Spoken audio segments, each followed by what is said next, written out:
Hey there YouTube, this is Dan Gifford and I am going to switch this channel up a bit. So, those of you who have watched the Dawnbreaking video, you know that in this channel I like to keep things real. And so what I'm going to do is I'm actually starting a new series. The Dawnbreaking series is certainly something I'm interested in continuing, but I'm looking at doing like a weekly little snippet video of Real Talk with Dan. And so in these videos I'll be talking a bit about just what's going on in life. I'm a psychology student, and talk about what I'm learning, talk about observations, all about being real, keeping ourselves authentic to who we are and our purposes that we hold in life, our convictions, if you will. So I guess today I want to talk about the fact that I know at least I have a tendency to let things overwhelm me. Today I want to touch on that feeling, that I guess you could say that anger towards the fact that things go on that we have no control over.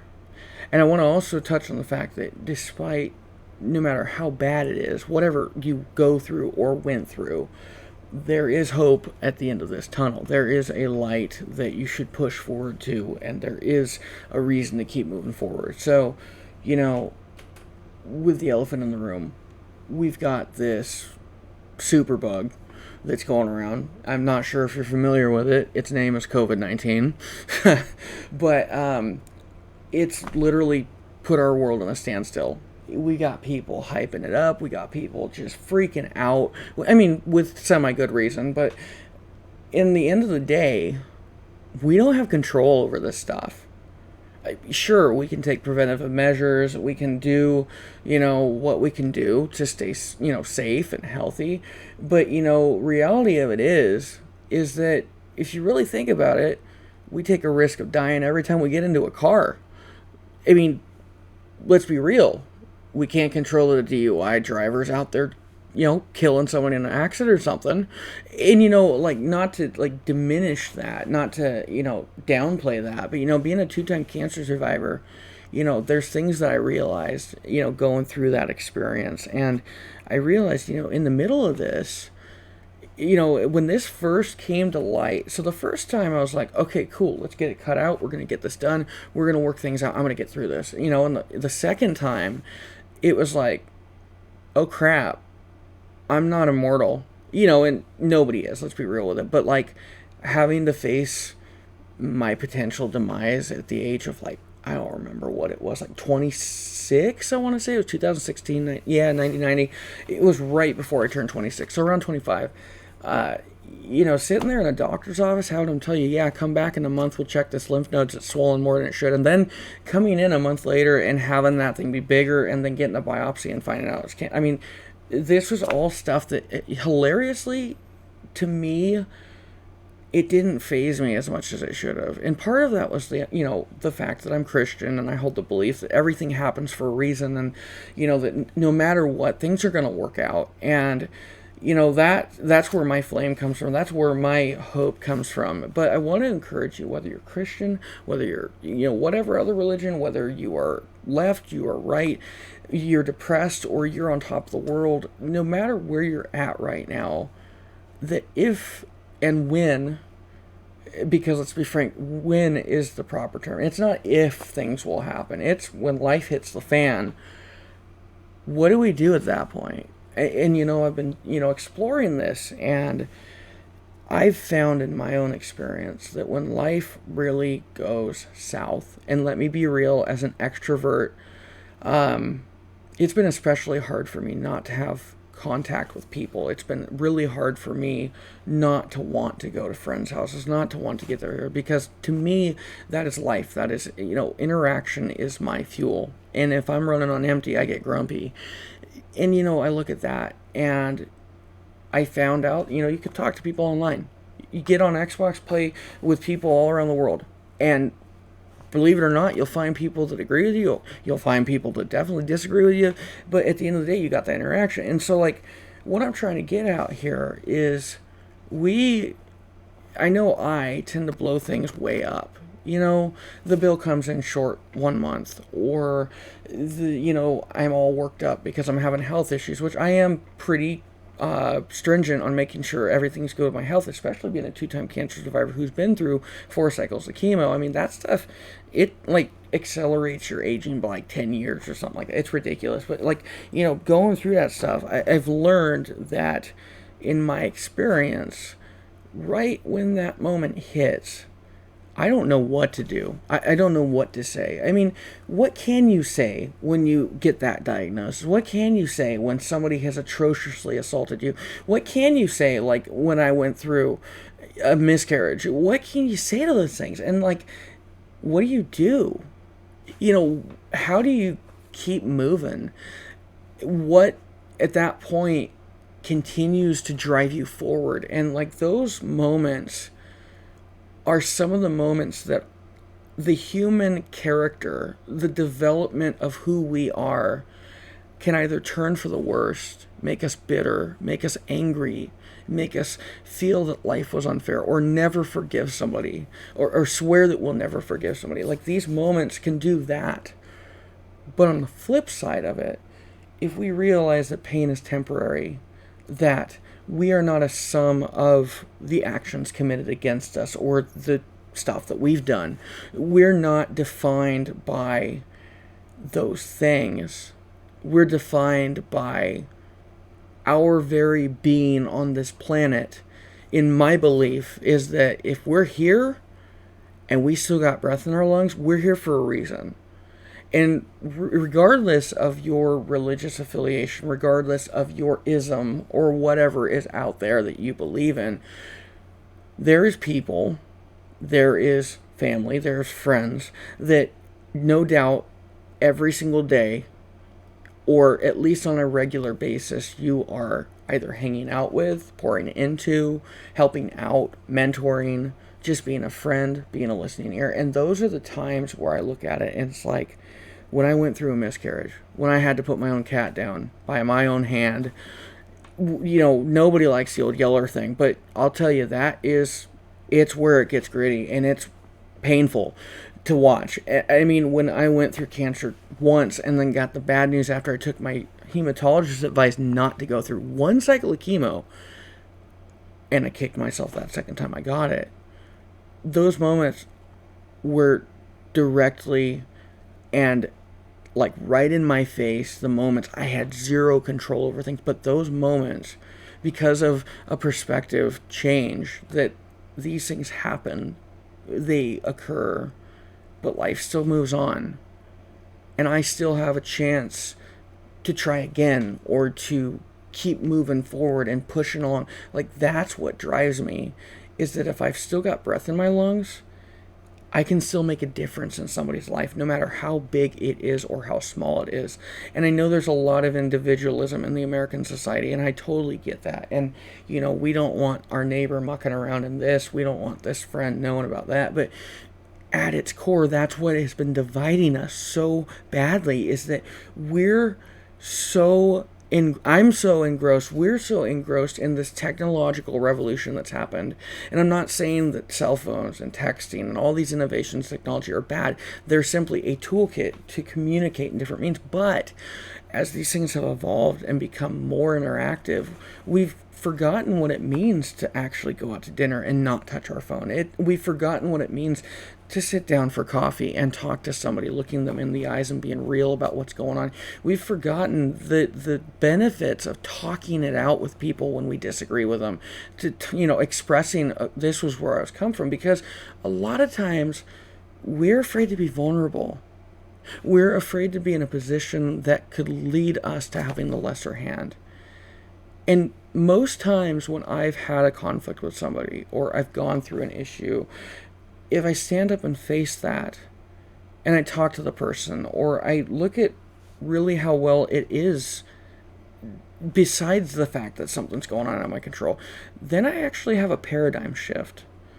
I realize that whatever pain or whatever trial I'm going through is only temporary. It's only temporal. It only exists in this portion of time, and it does not exist indefinitely. And though it feels like it might, I'm still here, and I still have this breath that I'm breathing, this heartbeat that I'm beating, to make a choice to find something worth keeping in that. Or, on the contrary, to let me become dark, to become engrossed in the anger, to become bitter, to become upset, to become unforgiving. And then, when that all is said and done, on one hand, I grew. I was tried and I rose above the trial. I became a new creature. I went through something and rose again out of that more strong than I had gone into it. Or I'm one step closer to giving up on having hope, on having joy, on trying again. And if failure is not making a mistake, it's not failing in and of itself. Failure in its very nature is not when you just totally flunk the test and you've got to take the term. No, failure is when you quit trying. And so, there's two developing characters that can come from this. On one hand, you've got the person who allows it to grow their character and then can go tap into other people and say, hey, dude, I know what you're going through and I've been there and it sucks. But if you just hang in there for a little bit longer and you take it day by day, because a lot of times we can't even handle the daily things. We got to take it minute by minute. But if you can get through that grueling pain, that trial, that thing, you're going to come out better. That in its core, I believe, is one of the most enriching portions of trials. And I say that cautiously because I know, myself included, nobody likes pain. Nobody likes tension. Nobody likes when the bridge collapses and we feel like we have no chances to redeem ourselves with our friends or the relationship split. You could go on and on and on and on about the list of all the bad things that could happen or have happened. But then we're cheating ourselves of really seeing the perspective of the now. I mean, no matter where you're at, whether you're homeless on the street or whether you are sitting on top of a mountain in the most lavish mansion in town, you in that moment have the power to change where you're at, what you think, how you feel, how you respond to that scenario. For the person that's constantly in debt, who ends up homeless, who, has no other thing that they know but, the shanty they've created or the tent that they sleep in. At that point, don't give up, because all it takes is reaching out to the right people to get help. But on the other hand, if you're feeling like your life is empty and you're like, I have all this stuff, but I can't face trials, that's when you have to realize how well off you've had the ability to have it. That's what I found is super important. If there's no hope on what already exists. If you are, say, in the homeless position, at least you got clothes on your back. And if you don't, there is stuff aplenty to get help, with all of those basic needs. And those things, take comfort in that. And then use that comfort to find a place where you can move forward. If you're that person that's got everything in the world, but you're there's this empty spot, I would encourage you to give, because in giving is almost one of the most satisfying feelings in the world. Even if you're in middle class, if you're in low income, no matter where you're at, try and find something that first off you can be gracious and have gratitude about, and then find something that you can use, whether it be even just a smile, a couple bucks, or whether it be you buying that kid a coat and making sure the kid has, the food to get back and forth to school, whatever, how big or how small, those things are the things we need to bank into our hope.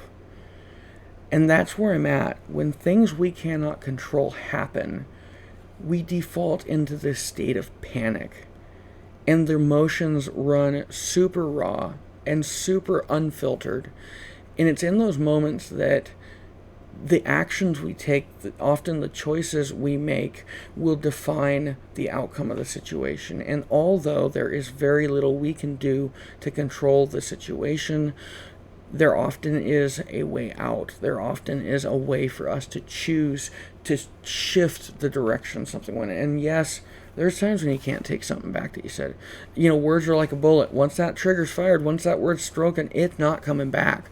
But even if that happened, even if trust is broken, even if whatever the situation is, there is always that hope that, hey, you want to be friends again? Because, dude, I know I spoke out of turn, or dude, I felt like, you said this and I took it wrong. Like, I can almost guarantee you, at least 75% of the time, if you're willing to be real with somebody, they'll take you back and they'll be like, okay, dude, my bad. It was a misunderstanding. Those are situations, we as people have very little control over, but we do have control over how we respond to it. We have control over, we allow that situation to entirely destroy our drive, our joy, or we can take that as a new beginning. You see, it's not about how many times we fall down. It's not about how many times we mess up. It's not about how many different bridges we've burned and we look back and there's a fire behind us. It is definitely important to go back to those people and say, dude, I'm sorry for how I acted, or, I was a butt, or maybe come to terms with forgiving somebody that had hurt you. But at the end of the day, all that stuff behind you is exactly that. All that stuff you couldn't control is exactly that. All that stuff that happened isn't now. It isn't your future. Those moments that we can't control are often the moments that either make us or break us. And the people who choose resiliency, that choose to bend but never break, who choose to rise up again, just like I said in the Dawnbreaking series, as a boxer so bloodied up, but he cannot go down for the fight because he knows if he goes down for the count, he's going to lose that fight. So he gets up. He's so weak that his knees are wobbling, and then that one last-ditch effort, he wears out his opponent and gets a knockout on that guy. That's what it takes to be hopeful in the middle of hopeless situations. It takes our ability to reach into the depths and find that hope, to find that thing, to find that little mustard seed that we can grab onto and say, this is mine to take, and nothing can steal this. And then you plant that seed, whatever it be, whether it be the hope that, hey, I'm alive, I got all day today to do something different. Or, hey, I'm sorry for what I said. And even if the person replies, hey, you know what, I don't want to talk to you, at least you did your part. You can let go of that responsibility. Or if it's the person that you refuse to forgive, don't keep yourself in that prison, because I'll tell you, the past is the past, and regardless of what that person did, even if it's something that broke your friendship up, yes, there is trauma, yes, there is a wound. The only thing we can do sometimes is pray the fact that maybe, hey, somehow its restitution is paid and somehow you're forgiving each other. But at the end of the day, some of there's situations where you do your part, you apologize, you ask forgiveness, and the person's like, dude, I don't even want to talk to you. And that's where you got to just let go. And so it's not about the situations that put us out of control. It's about how we respond to those things. It's about whether we choose to rise again, to try again, to keep failing until we succeed. And I don't even remember who it was, but paraphrasing, they said, I never achieved success. I just failed until failure didn't happen. Because, it was something around those lines. But if you really think about it, success is something that we almost idolize. We put up on this pedestal this unreasonable, this unfathomable, this unrealistic image of what we see success as. And if we fall short of it, we beat ourselves. Or if somebody else holds us to that standard, we often feel insignificant. But here's where I'm at. If you're in a situation you can't control right now, if you're in the middle of the storm, which, let's be frank, we all are right now the way the world is. If you're there and you're saying, dude, I can't anymore. Remember you still got breath in your lungs. Remember that perhaps you still have clothes on your back, or you've got a hot shower and running water, which some people in the world do not have the luxury of. Think about those things that if they were gone, how much you'd miss them. Or think about a fond memory and like how, though that was in the past, you can find new friendships, you can find new marriage, you can find whatever it is that you need to be happy. Let's be real with this. The world is your oyster, and it's your choice what you do with it. So in those moments where we can't control things, of course we have no choice about if it goes this way or that way, especially in really bad trials where we have no control. But what we can do is, hey, the bills came short this month. I'm going to go try and find a job, even though there is very little stuff that's hiring right now. And if you look, if you seek, you will find. Or, for example, if you're like me and my wife and had a miscarriage, I'm not going to put it down. Like, it was one of the most devastating things that ever happened to me. But if I had let that devastation rule my ability for us to try again, I wouldn't have a beautiful, awesomely, outrageously energetic 2-year-old running around who is just a blessing and a half. And yeah, there's days where, dude, he drives me insane. But if I never would have tried again, I never would have succeeded. We never would have had a son. So that's what I want to get at here. And I'm going to conclude now. If you're in that place where you don't know what to do and you're having a hard time with it, have hope.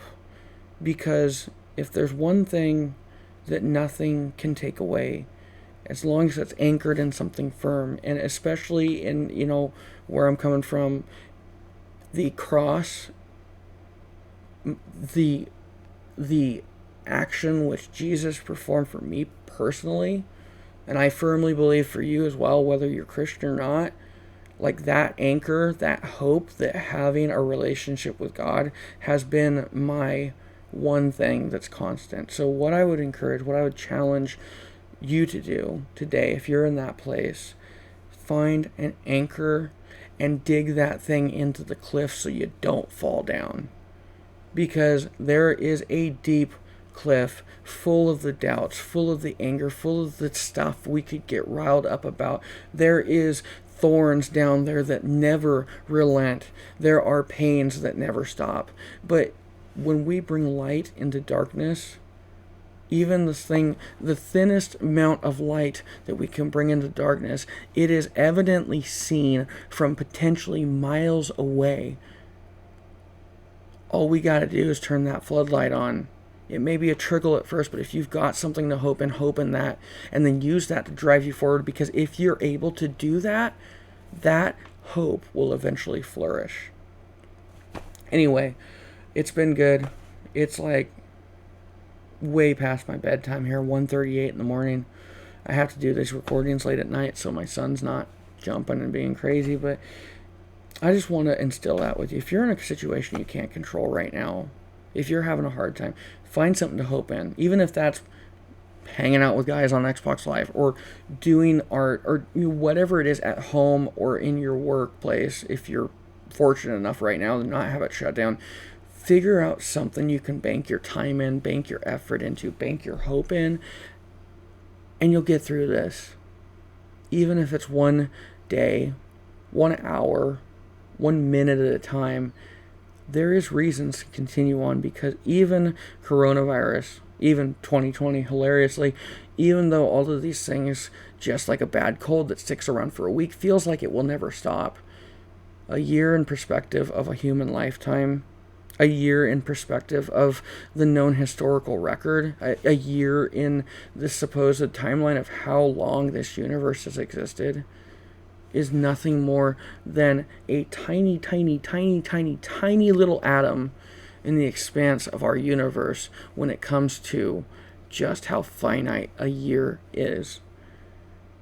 We're going to get through this. We're going to get through this virus, and we're going to get through the division. We are going to get through this, and I want you to find one thing. I challenge you to find one thing that gives you that hope, because if you have hope, you have drive.